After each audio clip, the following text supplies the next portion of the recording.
You're listening to Leadership Podcast, a series of short, insightful discussions with experts in the field of volunteer leadership.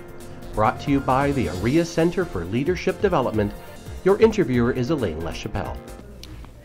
With me in the green chair today, we have Laszlo Szabo, and Laszlo is one of our facilitators for our communication training for president-elects here at ARIA. And today, Laszlo and I are going to talk about effective media interviews, one of the things that our board presidents need to be able to do well, and often only do once or twice in their entire volunteer leadership career, so it's an important topic. Laszlo is well versed to talk about this. He was a journalist with the CBC and the broadcast news.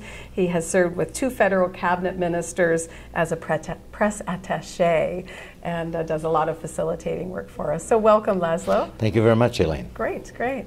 I think the first question I obviously need to ask you is to get a little lay of the land. What are the key elements of a good, successful media interview?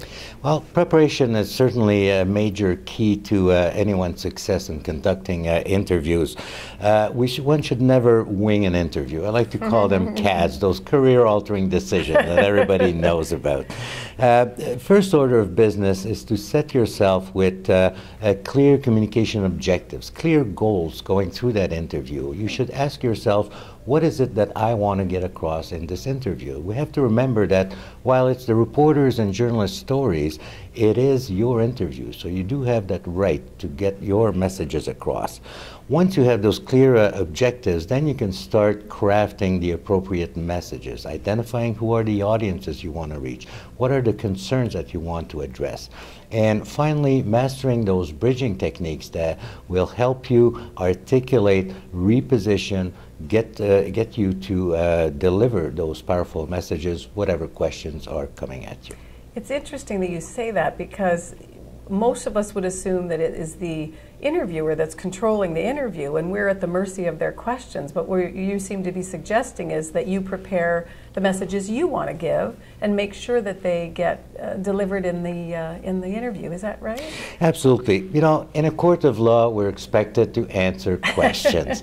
In a court of public opinion, the rules is a little bit different. So while it's important to address the issue that was raised by the reporter in the question, we should not be a slave to the question. It is our right to get our messages across, and good, proper bridging sometimes will help you carry your message, whatever questions you're getting. And related to the question you were asked, yes.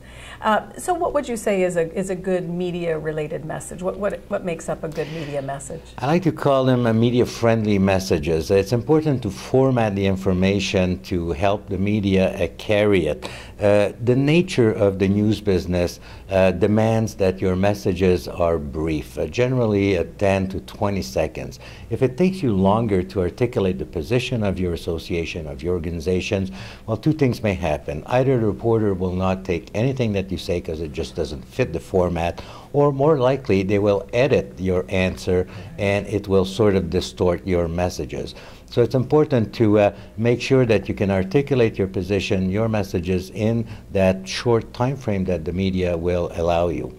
Also essential for your success is to illustrate. Reporters love word pictures, so a good example will help convey your message in a very efficient manner. A good analogy will also help illustrate.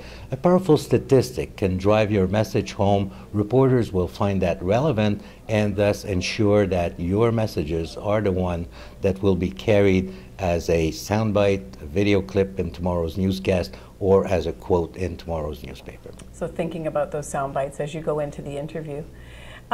Is there any way that, I know that at times a reporter might try to hook someone into saying something that they might not intend to say or want to say. Do you have any advice for people who feel they're going to get hooked? Absolutely. Very important to engage reporter at the outset. Have a clear idea of where the reporter wants to go with that story. Ask them who they've talked to. This in turn will help you anticipate most of the questions that you'll be getting. It will help you prepare to address these questions that may be coming down the road. And again, those bridging techniques will help you get out of those sticky situations, those little pitfalls or trap questions that some reporter might use to get you to say things that you don't want. Very good advice. Thank you so much. And I know the people that take the training that Laszlo provides on media relations have said it's extremely valuable in preparing them to be presidents of their local associations. So thank you, Laszlo. I've been speaking with Laszlo Szabo here at the AREA Communication Training Session in Toronto. Thanks for joining us. You've been listening to Leadership Podcast. To subscribe to this podcast, go to area.com/leadership.